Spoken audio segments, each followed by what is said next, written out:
Bonjour à tous, bonjour à toutes et bienvenue dans cette dernière vidéo consacrée à l'étalonnage dans Adobe Premiere Pro. Mes excuses, s'il arrive un peu tard, c'est parce que je suis tombé sur un os que j'ai pas réussi à résoudre d'ailleurs, il va falloir faire avec, hein, désolé. Donc dans ce tuto, nous allons voir la gestion de vos fichiers RAW et de vos fichiers log directement dans Adobe Premiere Pro. Alors, je pars du principe que je m'adresse aussi à des débutants qui ne connaissent pas les principes fondamentaux, donc forcément, certains vont peut-être se poser la question, et c'est quoi un RAW, c'est quoi un Rec 709, c'est quoi un log?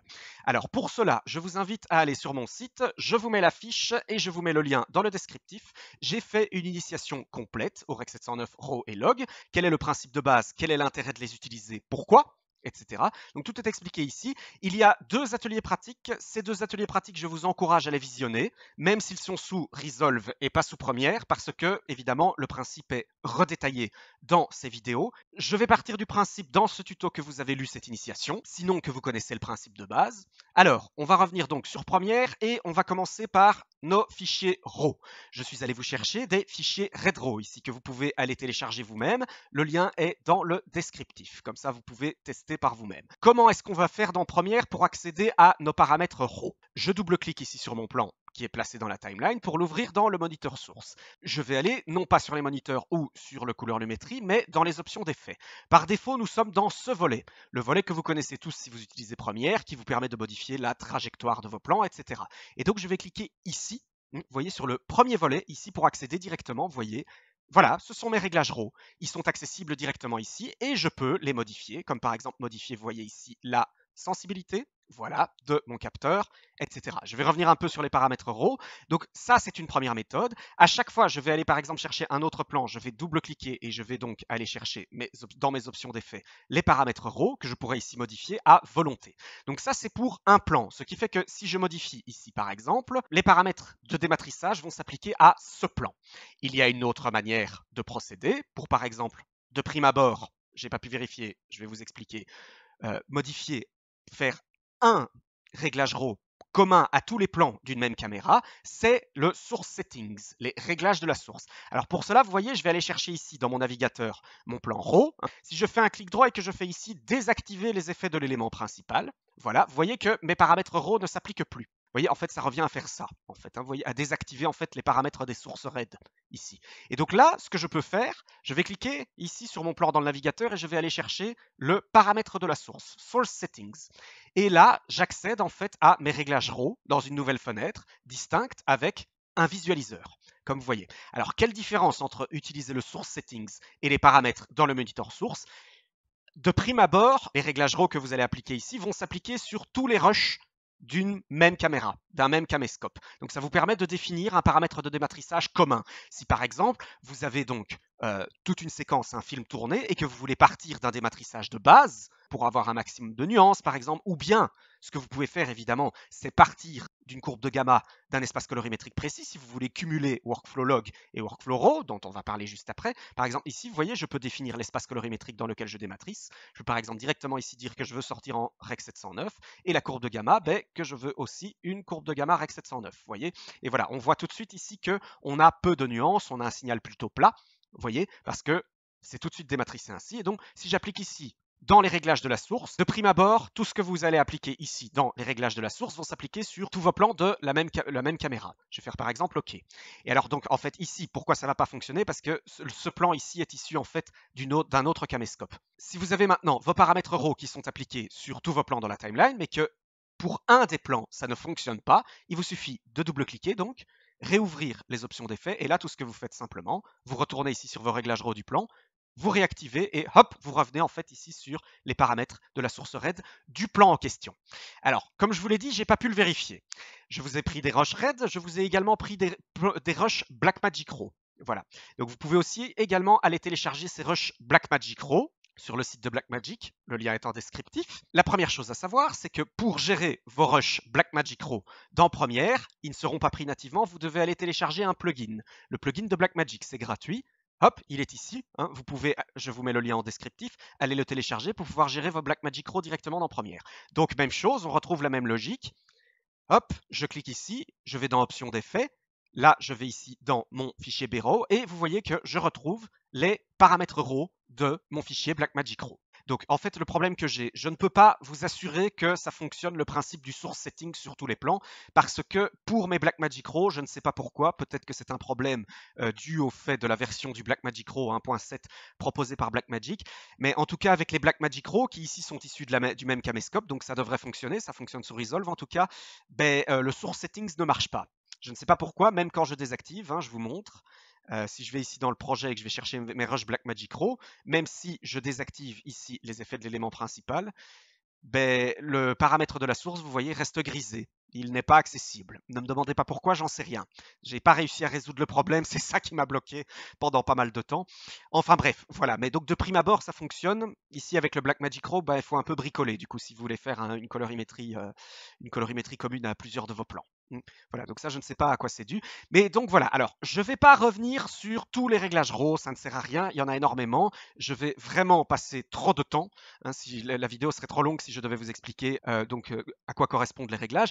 Mais en gros, donc, le grand intérêt ici, c'est que vous allez retrouver la grande force des fichiers RAW, pouvoir récupérer les nuances de votre matrice, donc pouvoir retourner dans la matrice et aller modifier les nuances. Non, je ne veux pas faire mon Morpheus en disant ça, hein, c'est vraiment ça. Donc ici, quand vous avez un fichier RAW, vous avez vraiment toute la matrice, c'est-à-dire toutes les valeurs d'exposition, de balance de teinte, de balance de saturation possibles de cet éclairage de scène.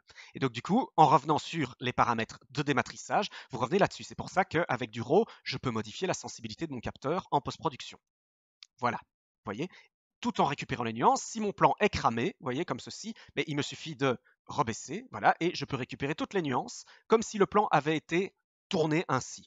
Je sais que le principe matrissage, dématrissage, c'est pas facile à comprendre. C'est pas un concept très facile à comprendre. Enfin, voilà, je vous renvoie à mon initiation si vous voulez un peu vous faire à l'idée de ce que c'est réellement.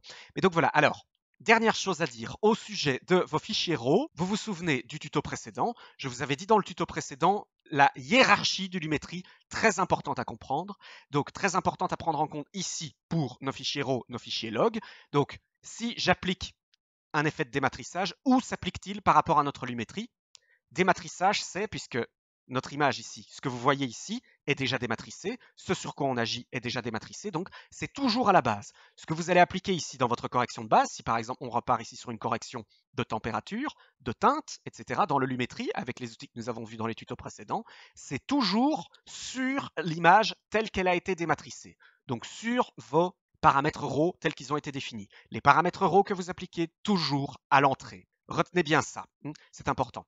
Voilà pour ce qui en est, je ne vais pas m'étendre, je vous invite plutôt à aller télécharger vos Rush RAW et à essayer voir un peu toutes les nuances que vous arrivez à obtenir avec ces samples, ou éventuellement, si vous avez vous-même un caméscope qui enregistre en RAW, voilà comment est-ce que vous pouvez agir donc sur vos différents paramètres RAW, je vous invite à le faire. On va passer à nos Rush Log. Et pour cela, je vais retourner sur Quatuor qui a été tourné en S-Log, Sony S-Log. Donc comment gérer nos Rush Log dans Premiere? Je vous ai parlé de 4 méthodes de normalisation.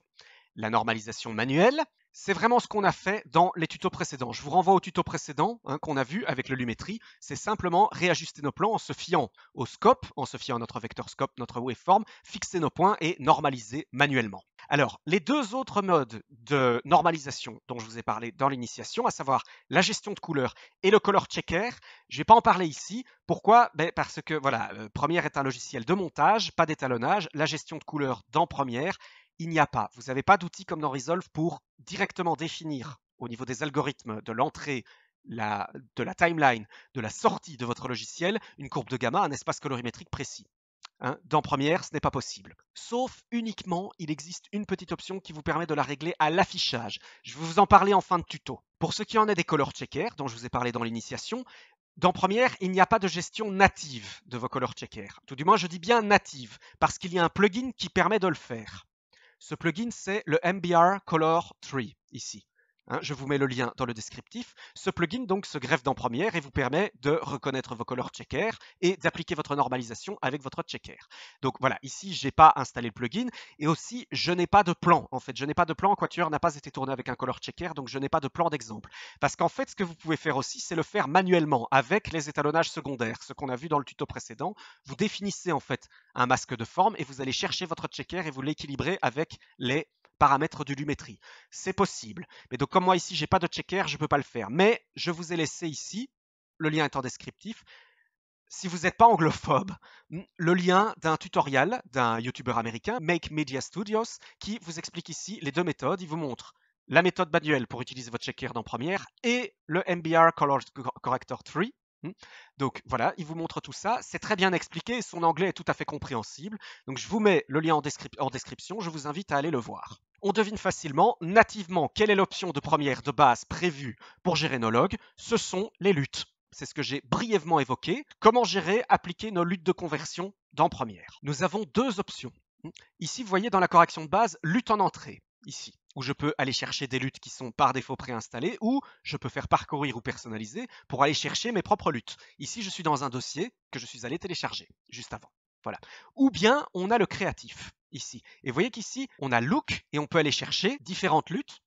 On peut également aussi aller chercher des luttes personnalisées. Alors, vous allez certainement vous poser la question, très pertinente, quelle est la différence entre utiliser une lutte ici, dans le créatif, et utiliser une lutte ici, en entrée? Alors, la première différence que vous pouvez remarquer, c'est que ici, on a déjà beaucoup moins de choix par défaut que ici dans le créatif, où nous en avons déjà beaucoup plus.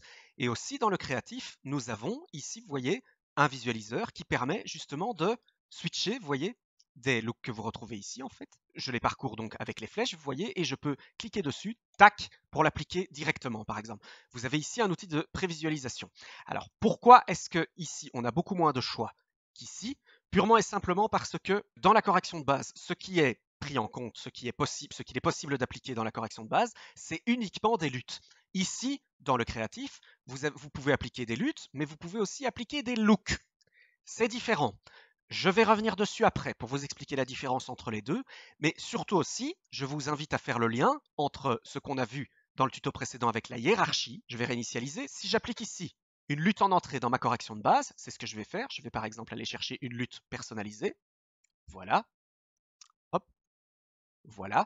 Ça veut dire donc qu'elle est appliquée au tout début. Souvenez-vous, hein, c'est ce qu'on a vu. Créatif, courbe, etc. s'applique sur la correction de base. C'est la hiérarchie hein, dans Premiere, dans le Lumetri. Ce qui veut dire qu'ici, si je commence à corriger mon image, j'applique donc toutes mes corrections sur l'image déjà modifiée par la lutte, sur le signal tel qu'il a été modifié par la lutte. En revanche, si j'applique ici, je vais aller rechercher la même lutte. Si je l'applique donc ici dans le créatif, ce que je fais ici dans ma correction de base s'applique non pas sur le signal qui a déjà été modifié par la lutte, mais sur le signal d'origine, là-dessus. Donc ici, quand je fais une correction, c'est sur ce signal que ça s'applique, pas sur celui-ci. Vous voyez? Et tout ce que j'applique après dans le créatif, dans les courbes, s'applique sur ce signal corrigé. Donc, on comprend aisément le principe. Correction de base, vos luttes de conversion. Ici, vous allez uniquement pouvoir sélectionner des luttes, à savoir équilibrer votre signal, normaliser votre signal, donc les luttes de conversion log vers rec 709. Et ici, ce sont vos luttes de style. C'est pour ça aussi qu'il y a une vignette. C'est pour, une fois que vous partez de ce look-là, hein, vous pouvez de nouveau reparcourir vos différents looks et l'appliquer sur l'image déjà normalisée. Donc, supposez ici, je vais vous montrer un exemple pour que ce soit un petit peu plus précis. Je vais réinitialiser le tout. Ici, je pars de mon signal log. Mon image est flat. Je vais aller donc chercher ma lutte. Je vais l'appliquer. Voilà. Et donc maintenant, une fois que c'est parti d'ici, vous voyez, voilà, je vais pouvoir parcourir pour aller chercher justement un look qui me plaît bien. Par exemple, je pourrais utiliser celui-ci, CineSpace. Voilà. Et vous voyez qu'ici, j'applique donc ce qui est appliqué dans mon créatif. Le look qui est appliqué dans mon créatif s'applique sur le signal déjà normalisé par ma lutte. Et ici, ce qu'il y a de très intéressant, c'est que je peux modifier l'intensité. Vous voyez, pour faire un lookage déjà un peu moins fort. Et par exemple, regardez ici, on a un lookage qui fonctionne assez bien. Regardez. Hop, hop. Vous voyez? Voilà. J'ai normalisé par ma lutte. Et ensuite, hop, j'ai appliqué un style par mon créatif. Donc, correction de base, lutte de conversion, équilibrez votre signal, normalisez votre signal, créatif, vos styles, vos looks personnalisés. C'est pour ça aussi qu'on retrouve des points look. Alors aussi, si vous voulez avoir plus facile, par exemple, ici, vous voyez, retrouver les luttes que vous avez téléchargées, ne pas devoir à chaque fois faire personnaliser, parcourir, ou même disposer de vos luttes ici dans le créatif et dans la prévisualisation que vous offre le Lumetri, à ce moment-là, vous voyez, ce qu'il faut faire, c'est aller dans l'emplacement du fichier. Donc, je vais dans mon disque local, Programme, Adobe, Premiere Pro. J'ai ici un dossier Lumetri. Voilà, et donc ici, je retrouve les luttes. Je peux aller placer mes différentes luttes ici, ou mes looks. Et donc tout ce que j'ai placé dans look, je vais le retrouver ici dans le créatif. Tout ce que j'ai placé dans lutte, je vais le retrouver ici dans les luttes en entrée. Alors maintenant, cette logique est évidemment très évidente et fonctionnelle pour un monteur, mais elle peut poser un problème. Le problème, c'est quoi? C'est que vos luttes peuvent être destructives. Si par exemple, j'applique ici une lutte en entrée, et que ben voilà, je vais aller chercher une autre lutte par exemple, et que donc je pars ici de mon signal déjà complètement normalisé par ma lutte. Tout ce que je vais faire ici comme traitement, d'exposition, de contraste, etc., va partir de mon signal déjà normalisé par ma lutte. Or, les luttes peuvent être destructives. C'est le problème, elles ne le sont pas toutes, mais si par exemple une lutte vous indique que tel niveau situé entre telle et telle valeur de luminance ou de chrominance doit se retrouver systématiquement écrasé dans tel niveau, ben, du coup, vous ne pourrez pas récupérer les nuances si vous appliquez en fait votre correction colorimétrique après. Ça veut dire que là, par exemple, donc, si j'ai quelque chose de complètement cramé, je vais vous montrer. Voilà, par exemple, hop, voilà, je vais écraser tout. Vous voyez, si j'ai quelque chose de complètement cramé, par exemple, comme ceci avec ma lutte, et que, hop, je vais modifier, hop, et voilà, vous voyez, je ne récupère plus ces nuances. Ces nuances sont perdues. Si la lutte fait ceci, évidemment, ici c'est un réglage manuel, mais si la lutte applique ce genre de correction, elle peut être destructive. Donc ça peut être un problème. Du coup, quelle est la sécurité appliquée? Je vais réinitialiser tout ça. C'est toujours la lutte, il vaut mieux l'appliquer en fin de workflow pour pouvoir ici récupérer toutes vos nuances avec votre lumétrie. De base, ici, c'est pas vraiment possible, puisque ce que je vais appliquer ici, ben, ça va s'appliquer à l'entrée, et ici dans mon créatif, ok, ça s'applique après les corrections de base, mais par contre, ça s'applique quand même avant mon créatif. Donc tout ce que je vais appliquer ici dans mes courbes, dans mon créatif, avec mon TSL secondaire, ça va s'appliquer sur l'image déjà normalisée par la lutte. Donc la question est, comment est-ce que je peux appliquer ma lutte en fin de workflow, tout en fin de mon lumétrie? Je crois que vous avez fait le lien. Oui, effectivement, en fait, ce qu'il suffit de faire, c'est d'appliquer un autre lumétrie après, voyez, après celui-ci, en fin de celui-ci, et d'appliquer notre lutte ici. Alors, ce que je ne vous ai pas montré dans le tuto précédent, merci Christian Goubier, je sais que tu regarderas ce tuto, donc merci, je te fais un clin d'œil, c'est que effectivement, si vous voulez avoir plus facile que d'aller chercher le lumétrie dans le navigateur, le glisser sur votre plan, mais ce que vous pouvez faire, en fait, vous y avez accès directement ici. Vous voyez, en fait, quand je clique ici sous le menu déroulant couleur lumétrie, par exemple, je peux ajouter l'effet couleur lumétrie. Voilà, donc je vais ajouter un couleur lumétrie. Vous voyez ici, donc je suis sur le couleur lumétrie après le premier. Et donc ce que je vais faire ici, tout simplement, c'est que dans ce deuxième couleur lumétrie, je vais par exemple le renommer et je vais l'appeler lutte. Dans ce lutte, je vais appliquer ma lutte, justement. Je vais aller la chercher. Voilà. Et voilà, vous comprenez qu'elle est appliquée dans ce lumétrie ici, dans ce lumétrie que j'ai renommé en lutte, qui est en dessous. Ce qui fait qu'ici, si j'applique des corrections, eh bien je l'applique ici avant l'application de ma lutte sur mon signal log sans perdre les éventuelles nuances qu'a pu écraser ma lutte. C'est le workflow que je vous recommande. Utilisez plutôt vos luttes donc en fin de workflow sur un lumétrie par-dessus. Alors maintenant, oui, c'est un peu compliqué parce que du coup, ici, si j'applique un lumétrie juste avec ma lutte, puis ensuite après par exemple, je sais que ma lutte, elle fonctionne plus ou moins sur tous les plans. Comment est-ce que je peux faire pour appliquer ma lutte directement sur les plans? Parce que ici, ce que je dois faire, c'est je dois ici faire un CTRL-C, sélectionner tous mes plans, faire un coller les attributs, etc. pour retrouver le même lumétrie, puis recréer un lumétrie. Est-ce qu'il n'y a pas une solution plus simple? Oui, et cette solution va vous permettre justement de définir votre logique de travail dans Première. Quelle est la solution que je pourrais utiliser pour appliquer ma lutte sur tous mes plans de même source log, en l'occurrence ici mon slog3, sgamut3, Sony? Eh bien, tout simplement, c'est la solution calque d'effet. Pour cela, je vais aller ici, voilà, et je vais cliquer ici, je vais créer ce qui s'appelle un calque d'effet. Voilà, donc nous sommes en 1920 par 1080. Voilà, je vais créer ce nouveau calque d'effet, voilà, et je vais le glisser, par exemple, au-dessus de tous mes plans qui ont besoin de l'application de la lutte. Je ne vais pas prendre ici mon style. Voilà, comme ceci. Alors la particularité ici du calque d'effet, tous les réglages que vous avez appliqués dans ce calque d'effet vont s'appliquer sur les plans qui sont par-dessous ce calque d'effet. Et c'est là que se situe la petite subtilité. Je vous ai dit qu'ici, dans le lumétrie, dans les options de Première, la hiérarchie, c'est celui du dessous prime sur celui du dessus. Même chose ici dans les effets. Et bien ici dans la timeline, c'est l'inverse. À savoir, c'est celui du dessus qui prime sur celui du dessous. Ça veut dire qu'ici, le calque d'effet va s'appliquer sur le plan. Ici, si vous appliquez n'importe quelle correction ici sur votre plan directement avec votre lumétrie, votre calque d'effet va s'appliquer après les corrections, c'est-à-dire sur le signal corrigé par le lumétrie que vous aurez appliqué ici. Donc ce que je prends ici, c'est mon calque d'effet et j'applique ma lutte, par exemple. Voilà. Hop. Voilà. Et maintenant, regardez. je vais parcourir et hop, tac, voilà. Vous pouvez voir que ma lutte a été appliquée sur tous mes plans sous mon calque d'effet. Et donc maintenant, par exemple, si vous voulez utiliser une lutte différente pour d'autres plans, c'est tout simple. Il vous suffit par exemple sur ce plan-là de couper votre calque d'effet, etc. On supprime, on remplace la lutte, etc. Et voilà, là vous comprenez bien que ma lutte s'est appliquée après. Si maintenant je retourne modifier, par exemple, je vais revenir sur ce plan. Si maintenant je retourne modifier ici, sur ce plan-là, mon lumétrie, j'agis avant l'application de ma lutte. Du coup, voilà, je peux ici récupérer toutes les nuances avant l'application de ma lutte. Vous voyez, on ne perd aucune nuance. Je pense que vous l'avez compris, le calque d'effet ne va pas se limiter qu'à l'application de vos luttes. Il peut justement aussi vous servir de logique de travail pour votre style. On peut par exemple partir du principe que ce que j'ai appliqué ici, dans ce plan-ci, sur ce plan-ci, tout le look que j'ai appliqué de mon lumétrie, ben, c'est quelque chose qui s'applique à tous les plans ici, qui sont de même colorimétrie, vous voyez, de base, de même colorimétrie d'entrée. Donc ce que je peux faire ici, par exemple, c'est, je vais aller chercher, hop, mon plan où j'ai appliqué ma correction, mon lookage avec mon lumétrie, je vais faire un CTRL-C, et je vais faire ici un CTRL-ALT-V pour coller les attributs. Et je vais coller quoi? Mon couleur lumétrie. Et là, regardez, hop, le style que j'ai défini s'applique sur tous mes plans.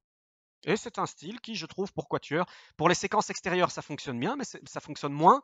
Mais c'est un style qui, je trouve, vous voyez, pour Quatuor, fonctionne assez bien. On voit par exemple qu'ici, sur mon plan que j'avais pris en référence, ça fonctionne beaucoup moins.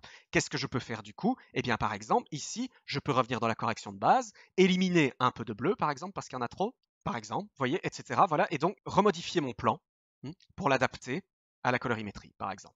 La logique calque d'effet, qui est très intéressante, comme je vous l'ai dit, elle peut vous servir également pour l'application de votre style. Par exemple, on pourrait partir du principe qu'on va tout normaliser manuellement, mais que par contre, ce qu'on a fait dans notre créatif, par exemple, eh bien, on voudrait l'appliquer sur tous nos plans. C'est un style commun. Et donc ensuite, après, à chaque fois, on va revenir sur la correction de base de nos plans et remodifier le plan pour qu'il se réadapte, mais que le style reste commun.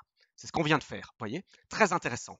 Alors, je vais supprimer tout ça. La dernière chose que je voulais vous montrer maintenant, c'est la création de vos luttes personnalisées, la création de vos looks personnalisés. Parce que vous êtes monteur, vous faites votre étalonnage vous-même, vous avez bien aimé un style que vous avez appliqué sur votre docu, sur votre fiction, et justement, vous voulez vous en servir comme référence, comme base pour vos autres étalonnages, pour ajouter votre patte, par exemple. Je vais revenir ici sur ce plan-ci où j'aime bien la colorimétrie que j'ai appliquée, sur ce plan-ci donc, et par exemple, je voudrais sauvegarder le look de ce plan-ci pour pouvoir le réutiliser dans d'autres projets, et éventuellement même dans d'autres logiciels. Pour cela, je vais donc exporter une lutte personnalisée ou un look. Si je clique ici au-dessus sur le volet de Lumetri, je peux, vous voyez ici, exporter un fichier .look et exporter un fichier .cube. .cube, c'est un fichier de lutte qui gère une colorimétrie dans un espace 3D. Alors, c'est là que je vais en revenir à c'est quoi la différence entre fichier .look et fichier .cube. Alors, les points cubes, comme je vous l'ai dit, c'est les fichiers de lutte. Vous allez aller dans Resolve, par exemple, eh bien, vous allez pouvoir importer votre point cube pour pouvoir vous en servir comme lutte. Vous allez aller, par exemple, dans un caméscope, vous allez pouvoir placer votre point cube dans le caméscope et vous en servir. C'est une lutte. Ici, le point look, ce n'est pas une lutte, c'est une base de style colorimétrique qui, de base, vient de feu le logiciel Adobe SpeedGrade, le logiciel d'étalonnage d'Adobe SpeedGrade, en fait, qui a été abandonné depuis, et qui donc va vous permettre, tout comme votre point cube, de prendre votre style. C'est ce que je vais faire ici, je vais vous montrer. Par exemple, je vais exporter un fichier .look et je vais faire un test look. Voilà, et par exemple, ce que je vais faire, vous voyez ici, hop, je vais revenir par exemple sur ce plan-ci et je vais aller chercher ici dans mon créatif, hop, souvenez-vous, les points look, j'ai exporté un point look. Ici, dans la correction de base, vous ne pouvez importer qu'un point lut, un point cube. Par contre, ici, vous pouvez importer un point look. Je vais aller chercher, voilà, personnaliser. Je vais aller dans vidéo, je vais aller chercher mon test look. Voilà. Et hop, je peux appliquer, vous voyez, le look que j'ai appliqué sur ce plan-ci que j'ai exporté en point look. Donc, comme je vous disais, la différence avec les points look, ces points look qui viennent d'Adobe SpeedGrade, qui sont gérables maintenant uniquement dans Premiere, quand vous allez exporter votre point look, vous n'allez pouvoir l'utiliser que dans Premiere, le réimporter dans Premiere. Donc, quel intérêt d'utiliser plutôt un point lut ou un point look? Les luts, c'est universel. Si vous voulez, par exemple, mettre une référence colorimétrique pour votre DOP, votre cadreuse, voilà, pour pouvoir l'appliquer dans un moniteur et faire des tests, par exemple, en conditions réelles, à ce moment-là, point lut. Ou si vous voulez, par exemple, l'utiliser dans plusieurs logiciels et transférer votre patte dans Resolve, dans, je sais pas moi, dans Baselight, dans d'autres logiciels, à ce moment-là, point lut. Par contre, si vous voulez simplement créer votre bibliothèque de style personnalisé, à ce moment, je vous conseille plutôt le point look. De prime abord, Alors, à prendre avec des pincettes, je ne l'ai pas vérifié à 100%, donc je ne peux pas m'en assurer. Mais de prime abord, comparé aux LUT, les looks, eux, ne sont pas destructifs. Eux, quelle que soit la modification de votre signal, ils ne vont pas supprimer vos nuances. Voilà, c'est la gestion. Je sais que ce tuto est plus théorique que pratique, mais je pense que c'était important de préciser tout ça. Donc, c'est la gestion de vos LUT, c'est la gestion de vos looks, de vos rows, de vos logs dans Premiere. Alors, dernière petite chose que je voulais vous expliquer ici. Je vous ai dit qu'il n'y a pas de gestion de couleurs comme dans DaVinci. On ne peut pas gérer les courbes de gamma, les espaces colorimétriques directement dans la timeline à l'entrée dans Premiere. Cependant, il est toujours possible de l'appliquer à l'affichage. L'exemple type, c'est si vous utilisez un moniteur de référence et que vous étalonnez par exemple pour du cinéma. Alors pour du cinéma, évidemment, vous allez étalonner non pas dans du Rec 709, dans un espace Rec 709, mais dans un espace P3. Et à ce moment-là, vous pouvez définir, faire en sorte que Premiere prenne en compte le profil ICC, la calibration de votre moniteur de référence et vous affiche la sortie en DCI P3. Et à ce moment-là, faire votre montage, faire votre étalonnage directement en sortie pour le cinéma, par exemple. Pour cela, ce qu'il me suffit de faire, je vais ici dans Édition, Préférences, voilà, Général. Voici, et vous voyez qu'ici, il y a une fonction qui s'appelle afficher la gestion de couleurs d'affichage, accélération GPU requise. Regardez donc, si je clique ici, ici évidemment il ne se passe rien parce que mon moniteur est calibré en Rec 709, donc forcément ça ne change pas. Donc du coup, si vous avez un moniteur calibré en DCI P3 par exemple, Premiere va prendre en compte le profil ICC de votre calibration sur votre moniteur de référence et adapter la colorimétrie, comme je vous l'ai dit, en P3, justement, ce qui vous permet donc de créer votre étalonnage, par exemple, pour le cinéma. Alors, petite subtilité, quand vous utilisez cette fonction, ici dans les préférences, il se peut qu'elle soit grisée. Vous voyez, il se peut que vous n'ayez pas ici affiché la gestion de couleurs.